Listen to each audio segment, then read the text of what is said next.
Hola chicas, ¿cómo están? Espero que muy bien. Les doy la bienvenida a mi canal, soy Constanza y hoy voy a hablar sobre la nueva apuesta del canal TRT1 Bir Zamanlar Kıbrıs o Había una vez en Chipre. Un primer capítulo intenso, Desde ya les digo que si estaban buscando una comedia, sigan de largo porque no es esta la serie que les estaría interesando si quieren algo un poco más liviano. Pero de todas formas es una muy buena serie, muy interesante, pero estábamos dentro del género dramático. Lo que sí, cuando terminé de ver este primer capítulo, me puse a leer y me puse a buscar datos sobre el contexto histórico en el que transcurre la serie, porque algunas cosas realmente no me habían quedado muy claros o me había quedado la intriga con respecto a algunas cosas. Creo que se da por supuesto que el espectador sabe lo que ocurrió en Chipre y no era mi caso, no estoy diciendo que sea el caso de todos, pero yo particularmente no sabía lo que había pasado en Chipre, así que me puse a buscar para terminar de entender un poco más este primer capítulo. Esto no es una clase de historia ni mucho menos, pero sí les voy a contar algunos datos que creo que si al igual que yo no tenían idea de lo que había pasado en Chipre, les puede servir para terminar de entender esta serie. Comenzamos entonces con Chipre. Chipre es una isla que se ubica en el mar Mediterráneo y que, debido a su ubicación, a la posición estratégica que ocupa, ha sido un territorio muy codiciado a lo largo de toda su historia. Y por eso ha estado dominada por diferentes imperios a lo largo de los siglos. El imperio romano, el imperio bizantino, el imperio árabe, y entre todas estas civilizaciones, la que dejó como una huella más profunda en Chipre fue la civilización griega. Pero en el año 1570 se produce la conquista de Chipre por parte del imperio turco-otomano. Avanzamos en el tiempo y llegamos al siglo XX. En el siglo XX en Chipre existían dos grandes comunidades, la greco-chipriota y la turco-chipriota. La comunidad greco-chipriota tenía como lengua materna el griego y todas sus costumbres y todas sus tradiciones eran griegas. Y lo más importante es que su religión estaba regida por la Iglesia Ortodoxa griega. En tanto que los turco-chipriotas tenían como lengua materna el turco, por supuesto todas sus costumbres y todas sus tradiciones eran turcas y su religión obviamente era el Islam. Como era previsible, dos poblaciones o dos comunidades tan distintas coexistiendo o conviviendo en un mismo territorio iban a tener ciertos problemas. Y por eso en 1931 surge un grupo armado que se llama Enosis. Este grupo sale en la serie y estaba liderado, es un grupo armado, un grupo con un sesgo terrorista, y estaba liderado por el arzobispo Macarios, que también se nombra y sale en la serie. Seguimos volando en el tiempo y llegamos a 1960. En ese año, Turquía, Grecia y el Reino Unido firman un tratado en el que le otorgan a Chipre la independencia. A partir de ese momento, Chipre comienza a ser considerado un país porque hasta entonces era una colonia. Pero el problema surge con la organización política, porque la presidencia se la otorgan al arzobispo Macarios, que recordemos que era parte de la comunidad greco-chipriota, mientras que la vicepresidencia queda en manos de un representante de la comunidad turco-chipriota. Así que imagínense si antes había tensión entre estos dos grupos, si antes existía una tensión política, teniendo que tomar decisiones en conjunto, esa tensión se vuelve casi insostenible. Y ahora sí me dejo de datos históricos y comienzo con la reseña de la serie, porque la historia empieza precisamente en 1963. Uno de los protagonistas se llama Kemal. Él está felizmente casado con Inge, y tienen una familia hermosa. Ellos tienen 2 hijas pequeñas y además la familia completa está compuesta por los padres de Kemal y por una hermana en edad casadera, diría mi abuela, que en edad de merecer, que tiene un novio, aunque lo tiene a escondidas de Kemal. En conclusión, la familia de Kemal era una familia súper feliz que vivía en paz en un lugar súper hermoso, porque Chipre, por las imágenes que se ven en este primer capítulo, es un lugar muy bonito. Pero, ¿qué pasaba con esta convivencia entre los turcochipriotas y los grecochipriotas? Aparentemente, o por no sé cuál es el rigor histórico de esto, pero en este primer capítulo nos muestran que, si bien había tensión a nivel político, en la coexistencia diaria entre las 2 comunidades no había grandes problemas, coexistían tranquilamente y por eso la familia de Kemal y todas las otras familias turcas vivían tranquilos, sin imaginarse, sin poder sospechar lo que se les venía encima. Pero la tranquilidad tenía las horas contadas porque Enosis, este grupo del que les hablé al principio, tenía un plan que tenía como objetivo liberar a la isla de los turcos. Querían expulsar de la isla a todos los turcos que vivían allí. Enosis, como les había comentado, contaba con el apoyo del presidente Makarios. Ahora nos vamos con Kemal. El día de la tragedia, Kemal tenía, por cuestiones laborales, que salir del pueblo. Él tenía planeado salir muy temprano de su casa y regresar a última hora.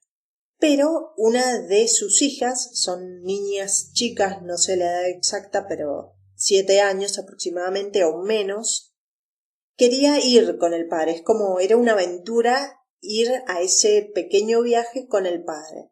Pero como sabía que el padre iba a trabajar y no la iba a dejar acompañarlo, ella se esconde en el auto y cuando Kemal se da cuenta de esta travesura de su hija, ya era muy tarde y no podía regresar a la casa, entonces termina llevándola con él en este pequeño viaje que tenía que hacer. Bueno, llega la noche y Enosis comienza a desplegarse para llevar a cabo este plan. Un plan que resultó ser muy, muy sangriento. De hecho, algunos grecochipriotas que habían decidido colaborar con Enosis, con este grupo armado que en su mayoría eran soldados, colaboraron, según lo que se ve en este primer episodio.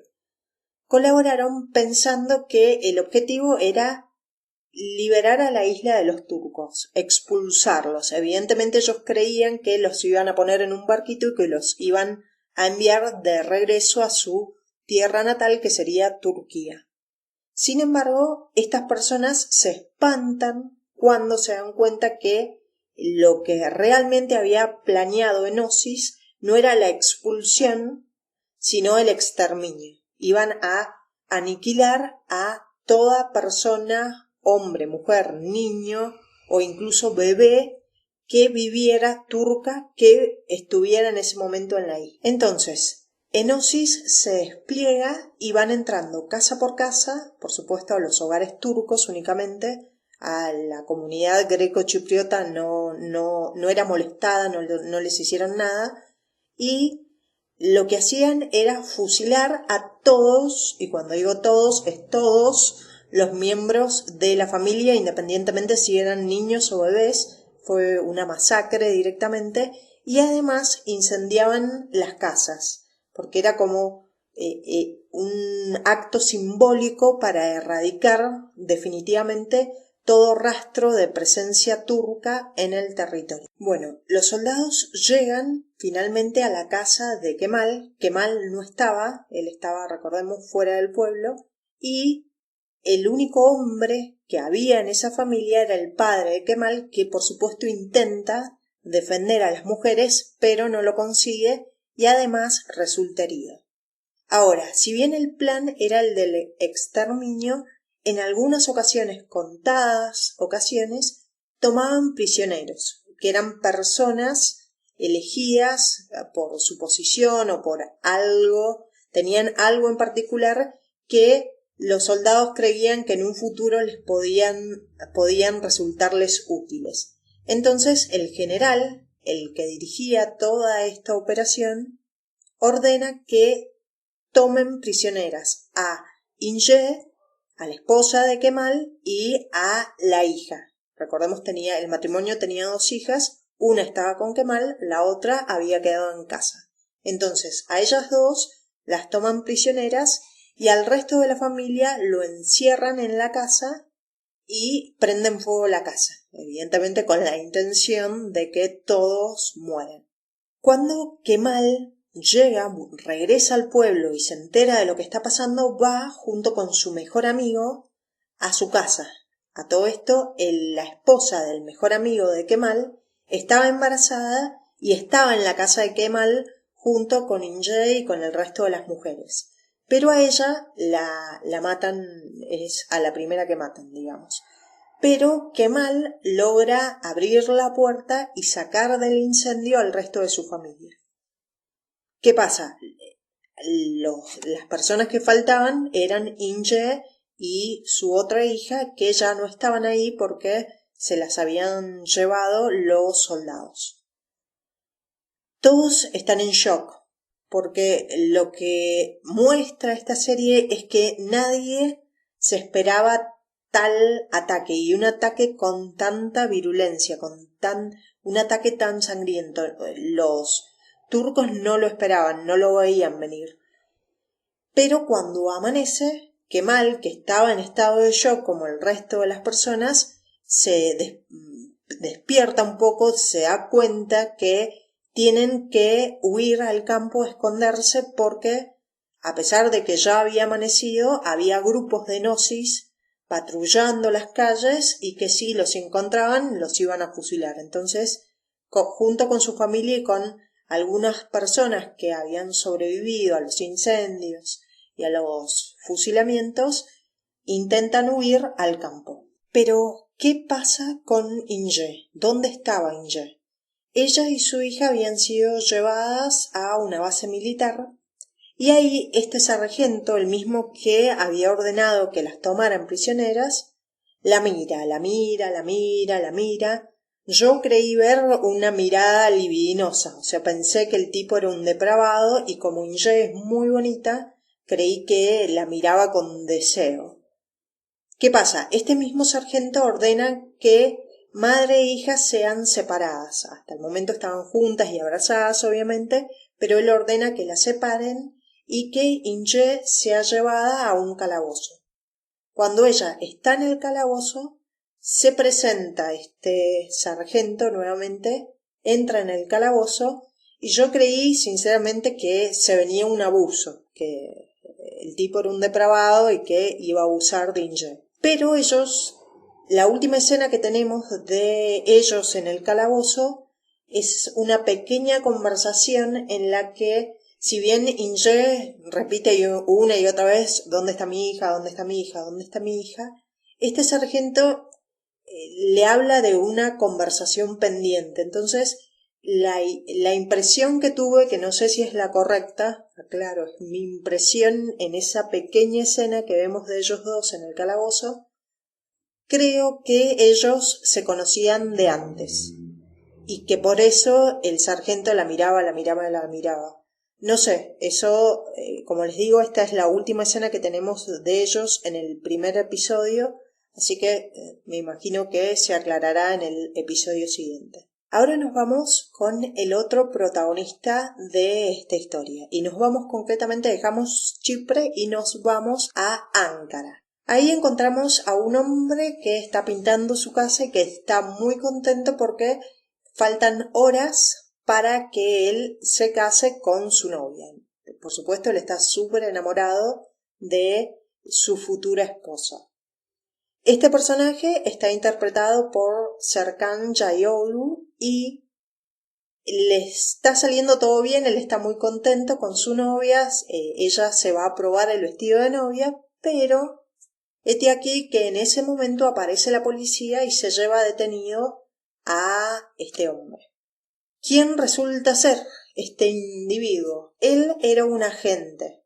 No hay muchos detalles porque estamos recién en el primer capítulo, pero era un agente secreto que trabajaba para el gobierno, que tenía formación militar, pero que en el momento en el que empieza la historia, por alguna razón él había pedido una licencia, y no una licencia de 1 mes ni de 2 meses, sino que una licencia extendida porque quería vivir aparentemente tranquilo y además estaba enamorado. Él realmente quería casarse con su novia.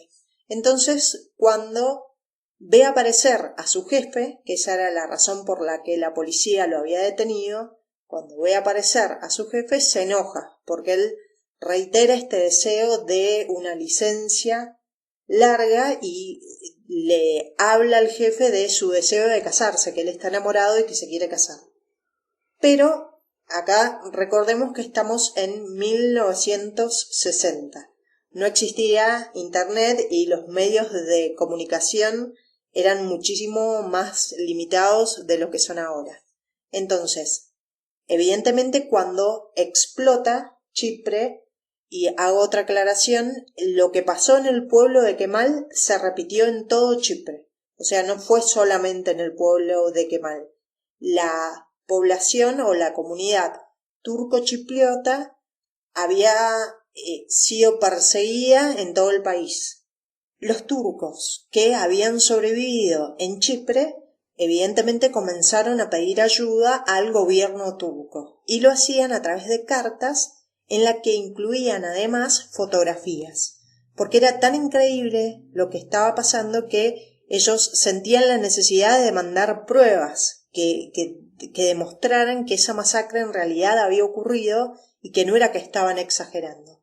Entonces el jefe le entrega al agente el sobre y cuando él abre el sobre y ve lo que ve, que era terrible, se da cuenta de que él tiene que dejar su vida personal a un lado y ponerse al servicio del gobierno. Entonces, él le deja una carta a la novia en la que le dice que se iba a un lugar del que probablemente no iba a regresar y le pide que siga adelante y que no lo espere. Le ruega que continúe con su vida, que lo olvide y que no vaya a esperarlo porque él probablemente no vaya a poder volver. ¿Quién era este hombre? ¿Quién es este agente? Él va a ocupar una posición fundamental en la reestructuración de los turcos. Él es enviado a Chipre para liderar o para organizar y liderar, ¿sí?, la resistencia de los turcos en Chipre. Bueno, chicas, hasta acá la reseña de hoy. Creo que no me quedó nada en el tintero, nada que agregar con respecto a esta serie. Es un drama, ténganlo en cuenta, está muy bien hecha, pero es un drama. Y también hago la aclaración de que esta es una reseña general, me está costando mucho engancharme con las series nuevas, así que no sé si seguiré comentando esta serie. Si ustedes la vieron, cuéntenme qué les pareció. Muchísimas gracias por escuchar. Y muy importante, si les gustó el video, no olviden darle like y suscribirse. Y por ahora nada más. Les mando un abrazo muy grande, cuídense mucho y nos estaremos reencontrando en algún otro video.